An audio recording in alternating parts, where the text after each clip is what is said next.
स्वागत है आपका हमारे YouTube चैनल पर। आज की इस वीडियो में हिंदी ग्रामर का एक महत्वपूर्ण चैप्टर कवर करेंगे और ये होगा समास।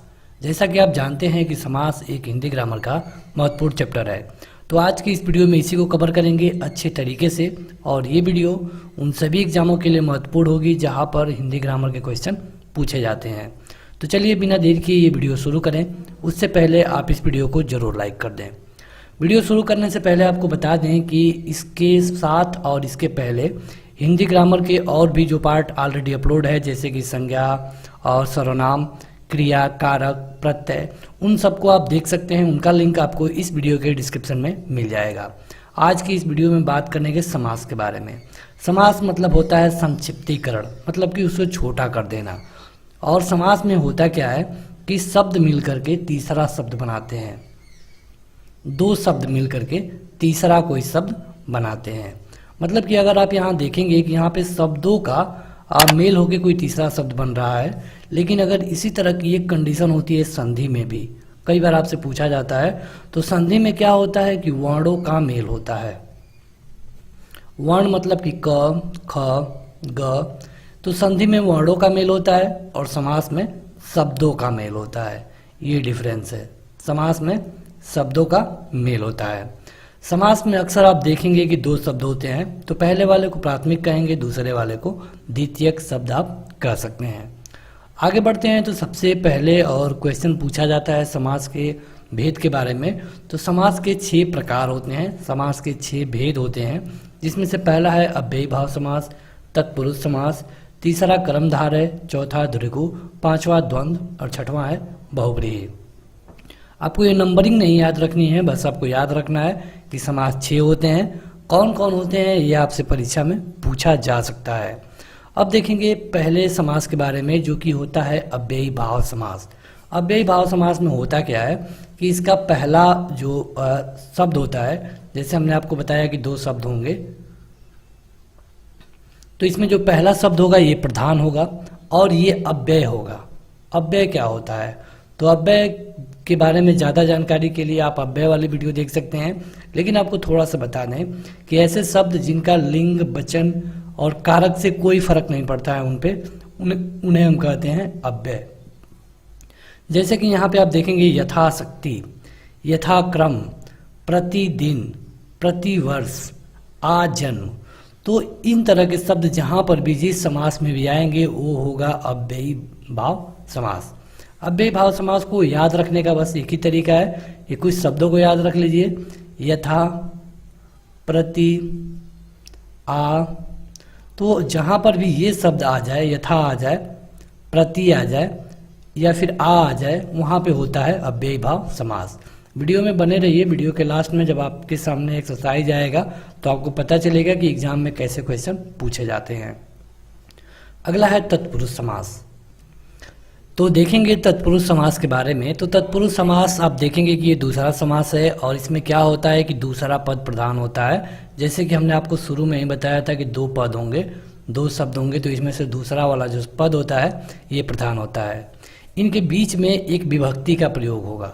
विभक्ति के लिए अगर आपने कारक पढ़ा है, जैसे कर्ता ने, कर्म को, करण से, संप्रदान के लिए, अपादान से अलग, संबंध काके की, अधिकरण में पे पर, तो ये विभक्तियों का इसमें लोप होता है। जैसे यहाँ आप देखेंगे राजा का पुत्र हो गया राजपुत्र, राजा का महल हो गया राजमहल, तो यहाँ पे किस चीज़ का लोप हो गया है। लोप मतलब क्या खत्म हो गया है, तो का खत्म हो गया है। तो इस तरह आप देखेंगे कि तत्पुरुष में विभक्तियों का लोप होता है और आप इसी से पहचान पाएंगे कि यहाँ पे तत्पुरुष समास है। इसमें अगर आप देखेंगे तो के लिए विभक्ति है। तो यहाँ पे जो तत्पुरुष समास होता है ये 6 प्रकार का हो जाता है। वैसे आप कारक 8 प्रकार का होता है, लेकिन इसमें कर्ता और संबोधन वाला हट जाता है। तो यहाँ पे जो तत्पुरुष समास है ये केवल 6 प्रकार का होता है। यहाँ पे देखेंगे तत्पुरुष समास के जो 6 भेद होते हैं उनके बारे में। जैसे होता है कर्म, कर्म तत्पुरुष, तो कर्म में क्या होता है, को आता है। करण में क्या आता है, से आता है। संप्रदान में क्या आता है, के लिए। आपादान में क्या आता है, से अलग। ये अगर आपने विभक्ति पढ़ा हो तो आपको याद होगा। संबंध में का, के, की, अधिकरण में पै पर। तो ये है, जैसे राजा का पुत्र था तो वो कौन सा तत्पुरुष होगा, संबंध तत्पुरुष होगा, क्योंकि इसमें जो का है इसी में आता है। तो ये देखा आपने तत्पुरुष। तत्पुरुष में होगा क्या कि अंतिम वाला जो पद होगा वो प्रधान होगा, और इसमें जो बीच में विभक्ति का लोप होता है। एक एक को देख लेते हैं जल्दी जल्दी। तो पहला है कर्म तत्पुरुष समास। तो कर्म तत्पुरुष समास में इसमें क्या छिपा रहेगा, बीच में को छिपा रहेगा, क्योंकि अभी हमने आपको बताया है कि जो कर्म तत्पुरुष होता है उसमें क्या छिपता है, को। कर्ता ने कर्म को होता है, करण से होता है, तो ये यहाँ पे कर्म में को छिपा होगा। तो जैसे रथ चालक मतलब रथ को चलाने वाला, ग्रामगत मतलब कि ग्राम को गया हुआ, स्वर्ग प्राप्त मतलब कि स्वर्ग को प्राप्त। तो यहाँ पे आप देखेंगे कि कौन सा शब्द का लोप हो रहा है, को का। देश को गया हुआ मतलब कि देशगत, जन को प्रिय मतलब कि जनप्रिय। तो इन सब समासों में आप देखेंगे कि को विभक्ति का लोप हुआ है। तो जहाँ पर को विभक्ति का लोप होगा वो हो जाएगा कर्म तत्पुरुष समास। मतलब कि आपको पहले देखना है कि वहाँ पे क्या किसी विभक्ति का लोप हुआ है। अगर किसी भी विभक्ति का लोप हुआ है तो तत्पुरुष हो गया, लेकिन अगर आपसे पूछा जाए कि तत्पुरुष में कौन सा है तत्पुरुष है, तो ये कर्म है, क्योंकि यहाँ पे को विभक्ति का लोप हुआ है। अब देखेंगे अगला करण तत्पुरुष। तो करण में क्या होता है, या तो से दिखेगा या फिर के द्वारा दिखेगा, ये दो शब्द दिखते हैं करण में। तो इसमें आप देखेंगे उदाहरण, स्व द्वारा रचित मतलब अपने द्वारा रचित, तो ये होता है स्वरचित। मन से चाहा, मन चाहा। शोक से ग्रस्त, शोकग्रस्त। धन से हीन, धनहीन। रस से भरा, रस भरा। भय से आकुल, भयाकुल। तो यहाँ पे आप देखेंगे कौन से शब्द का लोप हो रहा है, कौन सा शब्द गायब हो जा रहा है, तो से। तो ये जो से लोप होता है या फिर के द्वारा लोप होता है, ये होता है करण तत्पुरुष। यहाँ पे दो ही शब्द होगा, के द्वारा या फिर से का लोप। आगे बढ़ते हैं, ये है संप्रदान तत्पुरुष समास। संप्रदान तत्पुरुष समास चौथा है और तीसरा होगा इसके लिए, और इसमें होता है के लिए। जो जिस विभक्ति का लोप होगा वो होती है के लिए। के लिए जो विभक्ति होगी इसका लोप हो जाता है। जैसे कि विद्या के लिए आलय, तो यहाँ पे के लिए का लोप हो जाएगा विद्यालय। रसोई के लिए घर, रसोई घर।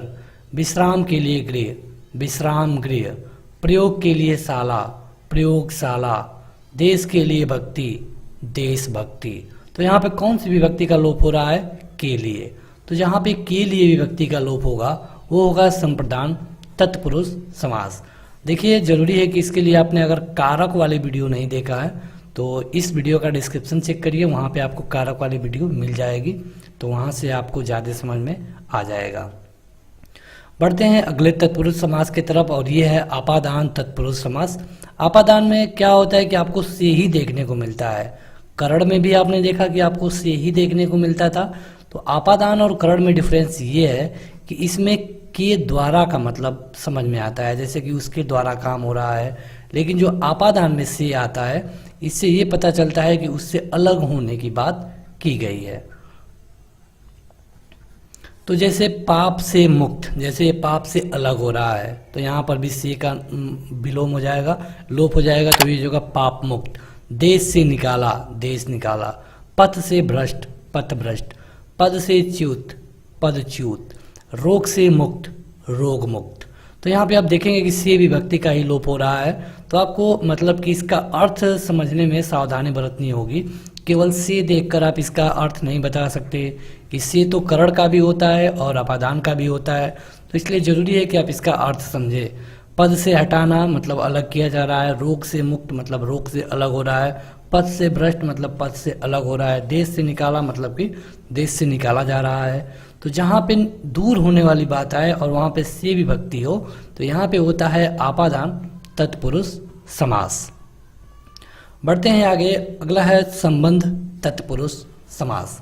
तो संबंध तत्पुरुष समास में आपको तीन शब्द मिलेंगे, का, के, की। का, के, की। यहाँ पे यही शब्द मिलते हैं, जैसे राजा का पुत्र, राजपुत्र। लोक का तंत्र, लोकतंत्र। जल की धारा, जलधारा। मूर्ति की पूजा, मूर्ति पूजा। देश की रक्षा, देश रक्षा, सीमा की रेखा, सीमा रेखा। तो यहाँ पे आप देखेंगे कि ये संबंध तत्पुरुष में क्या होगा, का के या फिर की का लोप होता है। तो ये हो गया संबंध तत्पुरुष समास। अब अंतिम है और ये है अधिकरण तत्पुरुष समास। अधिकरण में क्या होता है कि आपको दो शब्दों का लोप दिखेगा, या तो में होगा या फिर पर होगा। जैसे कार्य में कुशल, कार्य कुशल, वन में बास, वनवास, आत्मा पर विश्वास मतलब आत्मविश्वास, जल में मग्न मतलब जलमग्न, शरण में आगत मतलब शरणागत, आनंद में मग्न मतलब आनंद मग्न, आप पर बीती मतलब कि आप बीती। तो ये होता है अधिकरण तत्पुरुष, जिसमें आपकी दो शब्दों का आपको लोप मिलेगा, में और पर का। देखिए, अगर आप इस वीडियो को, जो ये आपकी स्क्रीन पर दिख रहा है, अगर आप इसे लाइन बाय लाइन पढ़ना चाहते हैं तो आपको इस वीडियो का डिस्क्रिप्शन चेक करना चाहिए। हो सके वहाँ पे अगर आपको किसी ऐप का लिंक मिलता है तो आप ऐप डाउनलोड करिए, वहाँ पे आपको ये सारी चीज़ें मिल जाएंगी। तो ये देखा आपने तत्पुरुष समास। अब तत्पुरुष समास के कुछ उपभेद भी होते हैं, जिसमें एक होता है नत तत्पुरुष समास, और नत तत्पुरुष समास भी दो तरह के होते हैं, उपपद और लुप्त पद। तो अभी आपने तत्पुरुष का जो भेद देखा वो 6 प्रकार का होता है, लेकिन जब तत्पुरुष समास के उपभेद बताए जाते हैं तो ये भी नत में 2 तरह का हो जाता है। इसमें सबसे पहले देखेंगे उपपद तत्पुरुष समास के बारे में। तो इसमें क्या होता है कि उत्तर पद में, जो उत्तर पद होती है, इसमें स्वतंत्र रूप में कोई शब्द प्रयोग न होकर के प्रत्यय के रूप में लगता है। जैसे कि नभचर, कृतज्ञ, कृतज्ञ, जलद, लकड़हारा इत्यादि। तो ये उतना महत्वपूर्ण नहीं है, ये उतना पूछा नहीं जाता है, फिर भी हम पूरी तरह कवर कर रहे हैं तो हम कुछ छोड़ना नहीं चाहते। लुप्त पद में क्या होता है कि इसमें कोई भी कारक चिन्ह अकेला लुप्त न होकर पूरे पद के सहित लुप्त हो जाता है। जैसे दही में डूबा हुआ बड़ा, तो इतना शब्द लुप्त हो रहा है, दही बड़ा। ऊंट से चलने वाली गाड़ी, तो इतना शब्द लुप्त हो रहा है, ऊंट गाड़ी। पवन से चलने वाली चक्की, तो इतना गायब हो रहा है, पवन चक्की। तो ये भी तत्पुरुष समास में आते हैं। एक होता है नत तत्पुरुष समास, जो कि कई बार पूछा गया है। कारण ये भी है कि कई लोग इसे पढ़ते नहीं हैं, क्योंकि उन्हें पढ़ाया नहीं जाता। तो नत तत्पुरुष समास के बारे में आप जान लीजिए। इसे नत समास भी कहा जाता है, कहीं कहीं इसे केवल नत समास भी कहा जाता है। इसका पहचानने का तरीका ये है कि यहाँ पे आपको निषेधात्मक मिलेगा, मतलब नकारात्मक चीज मिलेगी। न सभ्य, न आदि, न संभव, न अंत, मतलब किसी भी चीज में नेगेटिव चीज मिलेगा। जैसे न सभ्य में क्या होता है, असभ्य। न आदि मतलब अनादि, न संभव मतलब असंभव, न अंत मतलब कि अनंत। तो यहाँ पे आपको जहाँ पर नेगेटिव चीज मिले, जहाँ पे किसी नकारात्मक की बात की गई हो, तो वहाँ पे हो जाता है नत तत्पुरुष समास, या फिर आप इसे नत समास भी कहते हैं। तो ये यहाँ से क्वेश्चन कई बार पूछे जाते हैं और कई लोग ट्रिक नहीं कर पाते। कारण ये होता है कि वो इसे कंप्लीट नहीं पढ़ते हैं। अब बढ़ेंगे अगले समास की तरफ, जो होगा तीसरा, और ये होता है कर्मधारय समास। कर्मधारय समास में देखिए 2 चीज़ों का आपको ध्यान देना होगा, विशेषण विशेष्य का। तो अगर आपने इसके विशेषण वाली वीडियो नहीं देखा है तो आप देख लीजिए वहाँ से, और विशेषण विशेष्य अगर आप समझ जाएंगे तो कर्मधारय में आपको कोई दिक्कत नहीं होगी। देखिए होता क्या है, इसमें 2 शब्द आएंगे जिसमें उपमेय उपमान की बात होगी या फिर विशेषण विशेष्य की बात होगी। जैसे कि एक शब्द होगा, उसकी विशेषता बताई जाएगी। जैसे कि आम हरा है, हरा है, तो ये हो गया विशेषण, मतलब ये आम की विशेषता बता रहा है, और जिसकी विशेषता बताई जा रही है वो हो जाएगा विशेष्य। तो यहाँ पे जब इस तरह का शब्द प्रयोग होगा, कोई ऐसा शब्द जिसमें किसी शब्द की विशेषता बताई जा रही है या फिर उसको किसी के समान बताया जा रहा है, तो वहाँ पे होगा कर्मधारय समास। या फिर ये समझिए कि जहाँ पे किसी की तुलना किसी से की जाएगी वहाँ पे होगा कर्मधारय समास। उदाहरण देखेंगे, उदाहरण से ज़्यादा समझ में आएगा। कमल के समान चरण, कमल के समान चरण, तो आप देखेंगे जो कमल है इसके समान बताया गया है किसी के चरण को। इसका अगर एक शब्द देखे, समास देखे, तो हो जाएगा चरण कमल, तो ये हो जाएगा कर्मधारय समास।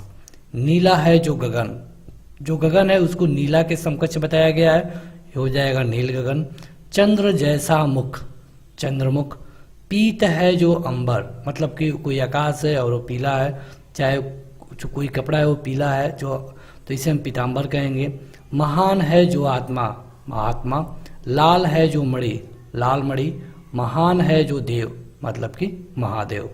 तो कर्मधारय समास में आपको क्या देखना है कि जहाँ पे विशेषता बताई जाएगी, जैसे कोई आत्मा है महान है, अंबर है पीला है, मुख है चंद्र जैसा है, गगन है नीला है।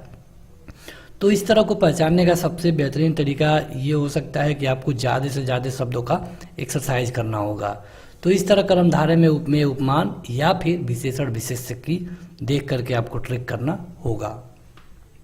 अब बढ़ेंगे अगले समास की तरफ जो होता है द्विगु समास।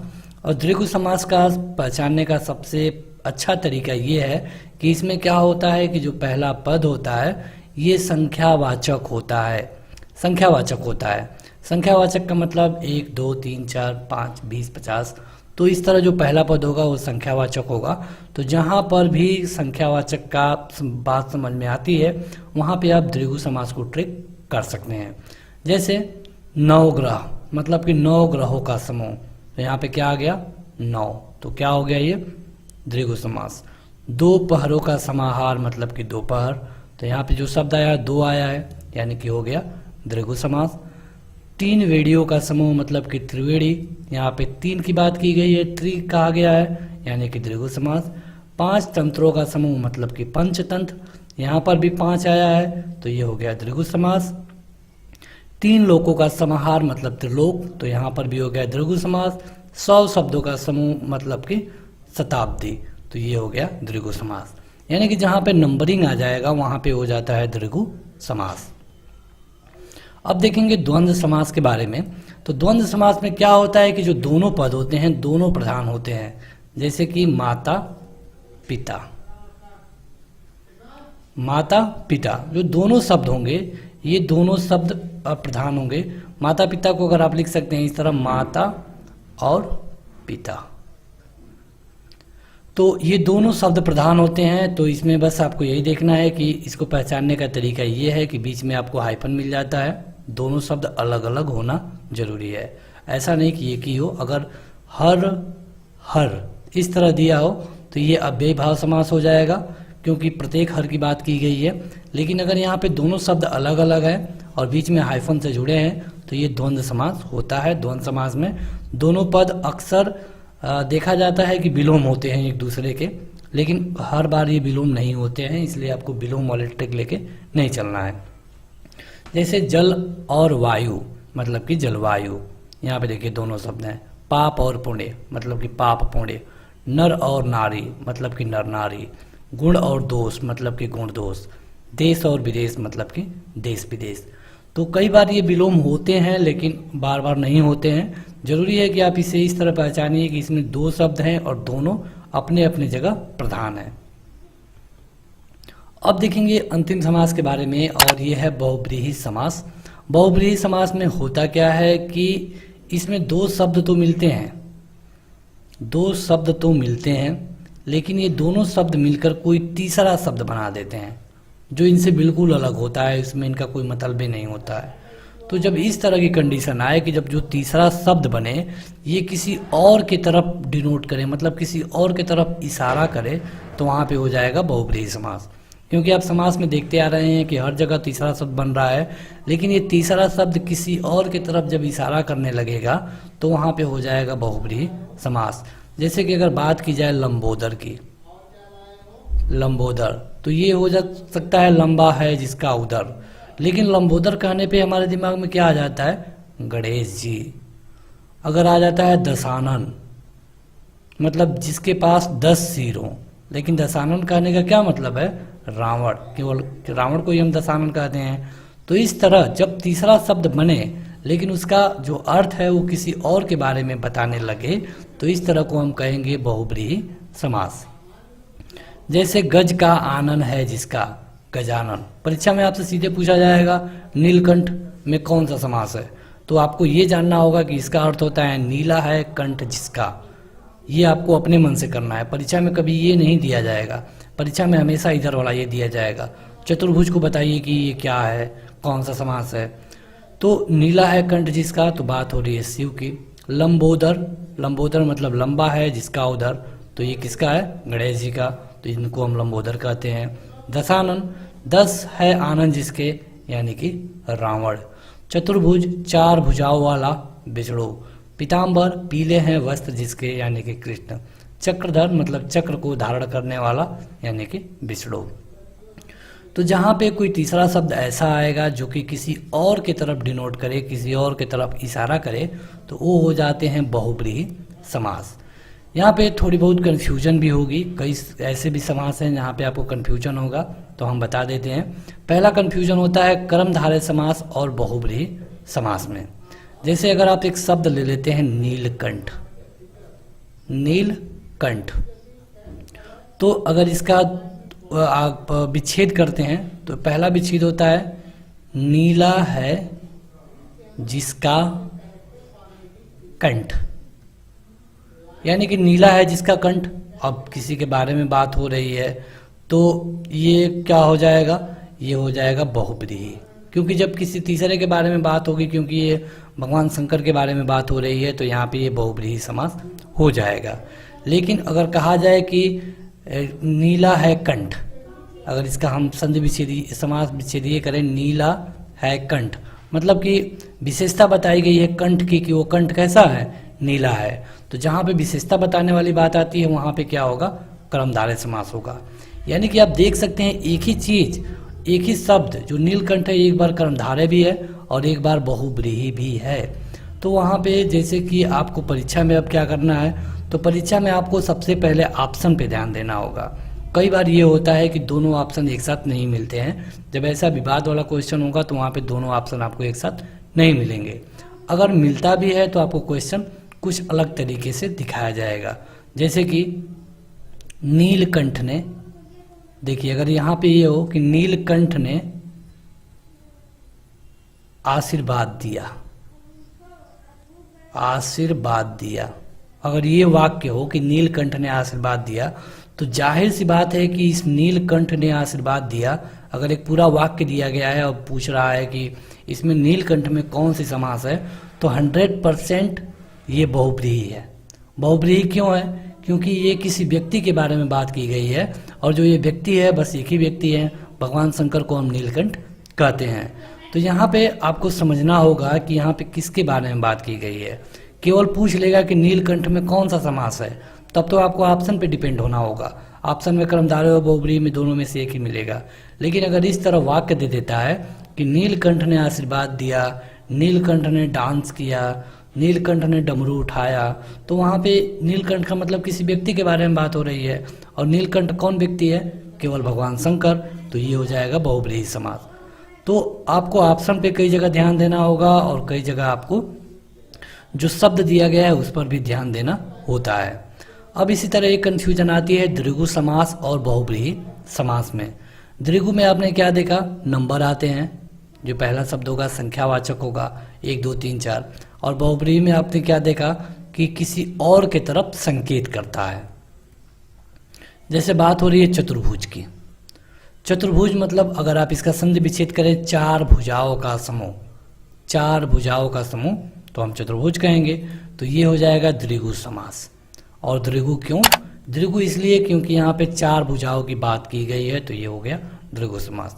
लेकिन अगर चतुर्भुज का जो संधि विच्छेद या विच्छेद हम इस तरह करें कि 4 हैं भुजाएं जिसकी, तब इसका क्या हो जाएगा, बहुब्रीहि, क्योंकि 4 भुजाएं किसकी है, भगवान विष्णु की। तो यहाँ पे मतलब कि हो गया बहुब्रीहि समास, क्योंकि किसी तीसरे व्यक्ति की तरफ संकेत कर रहा है। तो यहाँ पर अगेन आपको वही करना है, आपको एग्जाम में देखना होगा ऑप्शन क्या है। और दूसरी चीज़ ये कि आपको अगर वाक्य दिया जाता है कि वो चतुर्भुज था या फिर इस तरह, तो जहाँ पे किसी व्यक्ति विशेष के बारे में बात होने लगेगी तो बहुब्रीहि होगा। और क्योंकि प्रॉब्लम इसलिए आती है क्योंकि आपको यहाँ पे उसका ये विच्छेद नहीं दिया होता है, सीधे आपसे पूछा जाएगा चतुर्भुज में समास है, ऑप्शन दे दिया जाएगा, लेकिन ऑप्शन में आपको द्विगु मिलेगा या फिर बहुब्रीहि मिलेगा, दोनों में से एक ही मिलता है। तो इस तरह आप बड़े ही आसानी से इसको पहचान पाएंगे। अब आपको वहाँ पे ये लेके नहीं बैठ जाना है कि नहीं यहाँ पे तो बहुब्रीहि होगा, बहुब्रीहि ऑप्शन में नहीं है। तो इस तरह की गलती आपको नहीं करना है। अब एक डिफरेंस और आप जान लीजिए दृगु और कर्मधारय में। दृगु में क्या होता है, हमेशा संख्यावाचक आता है। जहाँ जहाँ पे प्रॉब्लम आती है वो हम सब बता दे रहे हैं आपको, ताकि आपका कोई भी एग्जाम हो किसी भी लेवल का, जहाँ पे हिंदी ग्रामर पूछा जा रहा है तो वहाँ पे आपको परेशानी ना उठानी पड़े। तो जो दृगु होता है ये संख्यावाचक होता है, और कर्मधारय में क्या होता है, विशेषण विशेष्य होता है, मतलब कि विशेषता बताई जाती है। तो लेकिन यहाँ पर भी कुछ शब्द ऐसे आते हैं जो कि परेशान करते हैं, जैसे कि नवरात्र। नवरात्र अगर आप देखेंगे कि अगर नवरात्र का ये हम विच्छेद करते हैं कि नवरात्रों का समूह, तो ये हो जाएगा दृगु, क्योंकि ये संख्या की बात की गई है। लेकिन नवरात्र की ऐसा हम विच्छेद कर दें कि 9 वाली रात, ये तो मतलब ऐसी रात है जिसके 9 के बारे में बात की गई, विशेषता बताई जा रही है, तो यहाँ पे हो जाएगा कर्मधारय। रक्तोपल मतलब रक्त है जो उत्पल। तो इस तरह आपको थोड़ी थोड़ी चीज़ों पे ध्यान देना होगा परीक्षा में, और आपको शब्दों पर और उसके आने वाले अर्थों पर भी ध्यान देना पड़ता है। तो चलिए ये तो हो गई वीडियो। अब देखेंगे इसके एक्सरसाइज के बारे में। यहाँ पे हम समास के जो भी क्वेश्चन आपसे परीक्षा में पूछे जाते हैं उनको कवर करेंगे, और ज़रूरी ये है कि आप अपना उत्तर कमेंट करके बताते रहिए अगर आपको आता है तो। पहला क्वेश्चन है समास का कि जलमग्न शब्द में कौन सा समास होगा। जलमग्न में ये आपको बताना है, कमेंट करके बताइए, और इसके लिए आपको केवल मिलेगा 2 सेकंड।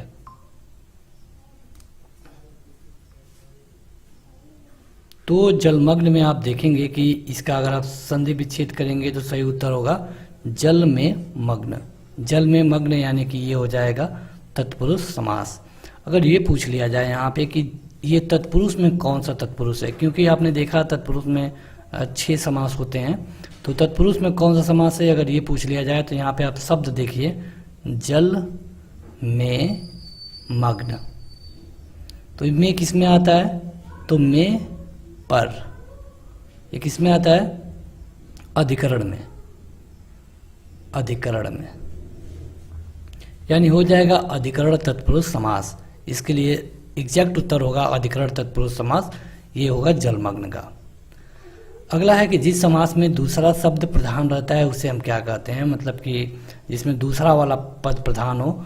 तो आप देखेंगे कि अव्ययी वाली में पहला होता है, तत्पुरुष में दूसरा होता है, द्वंद्व में दोनों होते हैं, और बहुब्रीहि में तीसरा होता है। तो अब आप खुद देख लीजिए, केवल एक ही ऑप्शन सही है, तत्पुरुष समास। अगला है प्रतिदिन शब्द में कौन सा समास होगा। तो देखिए हमने शब्द बताया था प्रति, अगर आपको याद हो तो प्रति किस में होगा आप कमेंट करके बताइए। ये होगा अव्ययी भाव समास में। यथा, यावत, प्रति, ये शब्द जहाँ पे आ जाए वो होगा अव्ययी भाव समास। इनमें से कौन सा शब्द दृगु समास है। अब दृगु में क्या होता है कि आप देखते हैं कि जहाँ पे बात की जाती है संख्या की, संख्यावाचक, तो कौन सा ऐसा शब्द है जिसमें संख्या की बात की गई है। तो इसका उत्तर तो आप खुद ही कमेंट करके बता पाएंगे, कितना आसान क्वेश्चन है।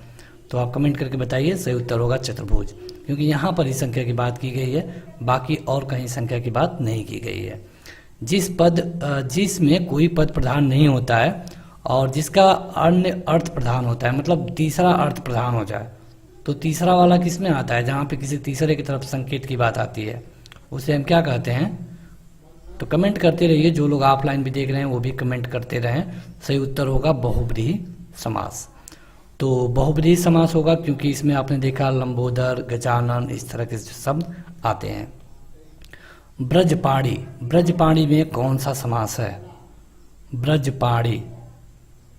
तो इसमें आप देखेंगे कि ये किसी खास व्यक्ति की तरफ बात की जा रही है, तो ये हो जाएगा बहुब्रीहि समास। आगे बढ़ते हैं। तो अगला है कि जिन समस्त पदों में पहला पद संख्यावाची होता है तथा उसमें समुदाय का बोध होता है तो उसे क्या कहते हैं, मतलब पहला पद संख्यावाचक किसमें होता है। सीधा सीधा क्वेश्चन है, सीधा उत्तर बताइए। तो संख्यावाचक होता है बस दृगु में, जैसे चौराहा, पंचवटी, तो इस तरह के जो शब्द आते हैं दृगु में होते हैं। अगला है कि जय पराजय में कौन सा समास है, जय पराजय। तो बेहद आसान क्वेश्चन है, खास करके समास जो बेहद आसान होता है ये होता है द्वंद्व। चलिए कमेंट करके बताइए माता पिता में कौन सा समास है, माता पिता में कौन सा समास है, कमेंट करके बताइएगा। जिस समास में दोनों पद प्रधान होते हैं उसे क्या कहते हैं, दोनों पद प्रधान। तो देखिए द्विगु में क्या होता है, दोनों पद प्रधान तो होते हैं लेकिन इसमें और किसी तीसरे की बात नहीं की जाती है। द्विगु में नंबरिंग होता है, द्विगु में क्या होता है, संख्यावाचक होता है, प्रधान नहीं होता है। द्वंद्व में दोनों होते हैं, इसमें बाद वाला होता है और इसमें प्रधान की बात होती है बाद वाले में, यानी कि दोनों की बात की गई है, सही उत्तर होगा द्वंद्व।